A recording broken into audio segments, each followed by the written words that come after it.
नमस्कार। आज के इस वीडियो में जानेंगे माताओं बहनों का त्योहार है जितिया। जी हाँ, जीवित पुत्री का व्रत कब पारण करना है, कब व्रत करना है, कब नहाए खाए करना है, ये सब कुछ आपको हम बताने जा रहे हैं। लेकिन इससे पहले मैं आपको जितिया पूजा का जो व्रत का तरीका है वो बताने जा रहा हूँ। विधिवत पूजा आपको कैसे करना है उसको समझिए। जैसे छठ पूजा होती है ठीक उसी प्रकार से जितिया पूजा भी होता है, हल षष्ठी पूजा भी होता है। जो भी संतान के लिए पूजा है सबकी विधि एक जैसी ही रहती है। नदी, तालाब या सरोवर के किनारे जाकर के ये जो उत्सव होता है, त्योहार होता है, उसे मनाया जाता है। तो अगर आपके आसपास नदी है, तालाब है, यानी कि बहता हुआ जल हो तो अच्छी बात है, गंगा जी होती हैं तो और अच्छी बात होती है। नदी रहे और नदी ना रहे तो तालाब रहे, तो वहाँ जा कर के आप ये पूजा कीजिए। विधिवत पूजा करने से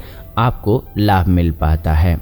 तो मैं आपको बताने जा रहा हूँ कि जीवित पुत्री का व्रत यानी कि जितिया व्रत का विशेष महत्व कब है और मुहूर्त कब है। इस बार जीवित पुत्रिका का जो व्रत है जो कि 3 दिन रहता है वो 9 सितंबर यानी कि आज से स्टार्ट होकर के 11 सितंबर तक रहने वाला है। यानी कि 9 सितंबर से नहाए खाए स्टार्ट हो जाएगा। आज शाम को नहाए खाए स्टार्ट हो जाएगा। भोजन पकवान जो बनता है आपके यहाँ वो खाएंगे। जैसे कि हम सभी जानते हैं कि निराजली जब हम सभी व्रत करते हैं तो उससे एक दिन पहले और एक दिन बाद की भी विधि होती है। जैसे कि एकादशी के व्रत में एक दिन पहले और एक दिन बाद में विधि किया जाता है। ठीक उसी प्रकार से जब निराजली व्रत करना है यानी कि निर्जल व्रत करना है तो एक टाइम यानी कि सूर्यास्त से पहले अन्न का जो भोजन होता है उसे करना होता है, उसे कीजिए। उसके बाद जैसे कि भूख लगती है तो आपको शाम के समय फल का जूस वगैरह ले लेना होता है। तो 9 तारीख को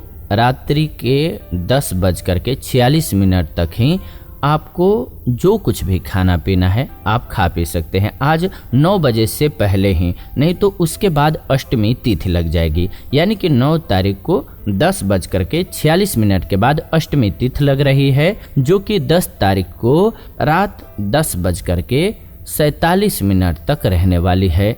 उसके बाद नवमी तिथि लग जाएगी। फिर माताएं बहनें पूछेंगी जब 10 तारीख को 10:47 तक ही अष्टमी तिथि रहेगी तो जो माताएं हैं वो क्या करती हैं, उसके बाद पारना कर लेती हैं। तो ऐसा नहीं करना चाहिए। पारना का विधान है, आपको पारना 11 तारीख को करना है। 11 तारीख को सूर्योदय से लेकर के यानी कि सूर्य जैसे ही निकले उसके बाद और 12 बजे तक यानी कि दोपहर तक, उससे पहले आपको इस बीच में पारना कर लेना है। आपको इन बातों का ध्यान रखना चाहिए। जितिया पर्व का मुहूर्त आप सभी समझ गए पूजा पाठ का। 9 तारीख को आप नहाए खाए कीजिए 9 बजे से पहले, और 10 सितंबर को आपको व्रत करना है यानी कि व्रत का संकल्प लेना है। अलग अलग जगह माताएं बहनें पूछती हैं कि इसमें सरगी लिया जाता है या नहीं, जैसे कि करवा चौथ में लेते हैं वैसे, लेकिन इसमें सरगी लेना जरूरी नहीं है। वो प्रथा इसलिए इसमें रहा होगा क्योंकि जो कमज़ोर हैं, जो नहीं रह पाते हैं, सह नहीं पाते हैं, तो हमारे हिंदू धर्म में सूर्योदय से ही दिन की गणना की जाती है। तो दिन से पहले यानी कि सूर्योदय से पहले जिस दिन व्रत रखने में जिनको कठिनाई होती है, जो बीमार हैं, पहले से उनको बहुत परेशानी है, भूख नहीं रख पाती हैं, तो वो पूरे तरीके से व्रत पूरे दिन का कर सके इसलिए सरगी कर लेते हैं। इसीलिए कहीं कहीं किया जाता है, लेकिन इसका कोई नियम नहीं है। ना ले पाए तो अच्छी बात है। जैसे कि आप व्रत रखते हैं तो इसको 9 बजे से पहले ही आज के दिन जो भी खाना है खा लीजिए, इसके बाद कुछ ना खाएं तो ही बेहतर रहता है। और माताएं बहनें बोलते हैं कि बहुत दिन हो गया है व्रत रहते रहते, वो उद्यापन करना चाहती हैं। तो उद्यापन का भी वीडियो मैं आपको बना दूंगा। मुहूर्त के बारे में अभी हम बात कर रहे हैं।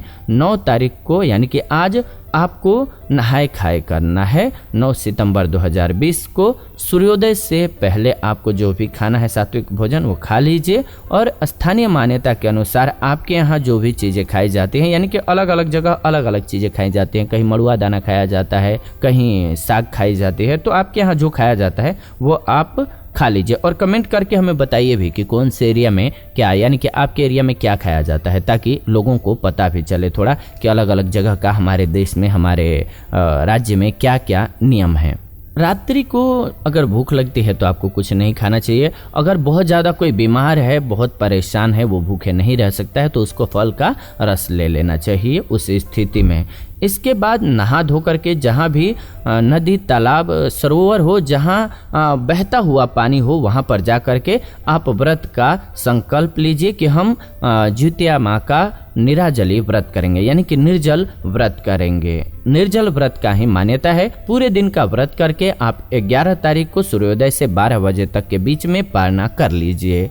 जो भी दान आपको करना हो वो कर लीजिए। अब कुछ और आपके सवाल आते हैं, मैं आपको बताने जा रहा हूँ उस बारे में। व्रत के संबंध में ही लोग सवाल करते हैं, खास करके जो नई लड़कियां हैं, जो नई माताएं हैं, जो इसी साल से व्रत स्टार्ट कर रही हैं, नई शादी, नया बच्चा हुआ है, उनको पता है कि अधि मास स्टार्ट हो रहा है तो उनको व्रत स्टार्ट करना चाहिए कि नहीं, ये उनका सवाल होता है। ये बहुत ही महत्वपूर्ण सवाल है। अधिक मास के दौरान व्रत नहीं करना होता है, अधिक मास के पहले और बाद में व्रत किया जा सकता है। तो जो भी माताएं इस जीवित पुत्रिका का व्रत पहली बार करना चाहती हैं वो उठा सकती हैं, लेकिन ये व्रत जो है निर्जल रहता है और 3 दिन की विधि रहती है। अष्टमी के दिन व्रत किया जाता है, यानी कि क्वार महीने की कृष्ण पक्ष की अष्टमी में यह व्रत पड़ता है। तो माताएं बहनें पूछती हैं कि इस बार जीवित पुत्रिका पितर में पड़ा है तो कैसे उठाऊं मैं।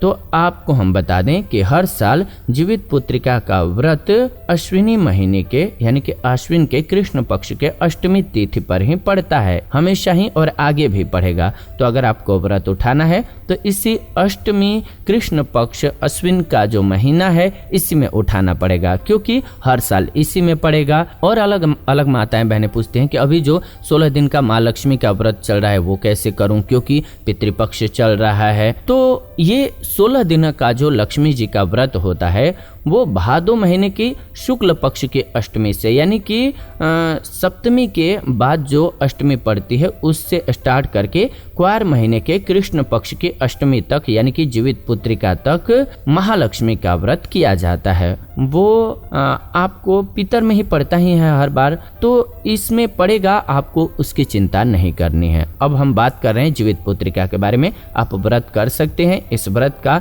विधान है निर्जला करने का। अगर आप निर्जला नहीं रह पा रहे हैं तो आप स्टार्टिंग में ही संकल्प मत लो। जब कल सुबह सुबह संकल्प लेना होगा तो आप ये संकल्प मत लीजिएगा कि मैं निर्जली रहूंगी। ये ध्यान रखिएगा। आपको कोई भी व्रत, आपको ऐसा नहीं है कि आपको बीमारी है और वो व्रत करना ही करना है। पता चले कि पुत्र के लिए कर रहे हैं और पहले आप ही परेशान होकर के बहुत ज्यादा बीमार हो गए, तो ये स्थिति कभी भी नहीं होना चाहिए। व्रत हमेशा जब आप सही हैं तभी करना चाहिए। पहले आप फिट रहेंगे तभी करेंगे, आप अपने बच्चे के लिए या फैमिली के लिए। ये बात हमेशा ही ध्यान रखना चाहिए। फलाहार वगैरह सात्विक भोजन आप कर सकते हैं अगर आपको डॉक्टर ने कहा हुआ है कि आपको कुछ खाना है तो। जैसे कि ये व्रत जो होता है कहीं कहीं पर सर्गी लेने का रूल है, यानी कि सूर्योदय से पहले कुछ खा सकते हैं, तो आप इस व्रत को जल लेकर के भी कर सकते हैं। जैसे कि निर्जलीय व्रत आप रहे हैं, चक्कर आने लगता है, आपको उल्टी होने लगती है, व्रत टूट जाता है, तो ये सब झंझटों से बचने के लिए अगर आप अपने आप को समझ लें कि निर्जला कर पाएंगे या नहीं कर पाएंगे,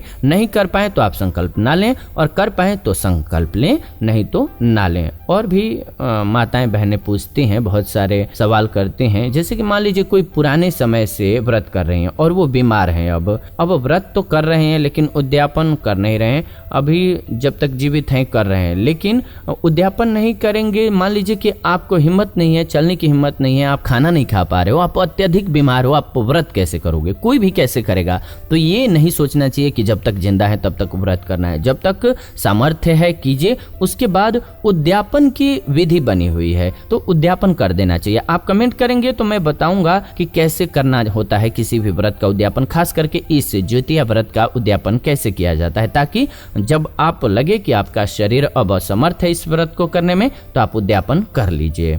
जो व्रत करना चाहें वो संकल्प लें और व्रत को करें। अधिक मास में सिर्फ जीवित पुत्रिका ही नहीं, जितने भी व्रत हैं अधिक मास के 1 महीने में कोई व्रत नहीं उठाना चाहिए। जैसे कि हफ्ता वाले व्रत, पूर्णिमा है, वो व्रत नहीं करना चाहिए आपको। बाकी सारे व्रत कर सकते हैं, यानी कि सप्ताह वाले व्रत मत कीजिएगा, बाकी वाले व्रत आप कर सकते हैं। तो इसी प्रकार से जीवित पुत्रिका का व्रत करना होता है। विशेष रूप से ये बच्चों के लिए किया जाता है। इसमें खाने में भी जो आज शाम को चीज़ें ली जाती हैं वो ज़्यादातर इसी प्रकार की हैं कि जिन्हें खाने से आपके बच्चे को फ़ायदा होता है, एक सीख भी मिलती है इससे। इसमें ऐसी ही चीज़ें खाई जाती हैं जो बहुत आसानी से लग जाती हैं। कहीं भी आप लगा दो, थोड़ा पानी होता है तो वो साग भी लग जाती है, और थोड़ा पानी हो तो मड़ुआ भी लग जाता है। तो ऐसी ही चीज़ों को, दुर्लभ चीज़ों को खाने का इसमें विधान भी बनाया गया है। एक दिन पहले पारना के नियम का पालन करें। और आप सभी का द्वितीया व्रत मंगलमय हो, शुभ हो, इसी इच्छा के साथ, इसी कामना के साथ आज के इस वीडियो को इतना ही रखते हैं।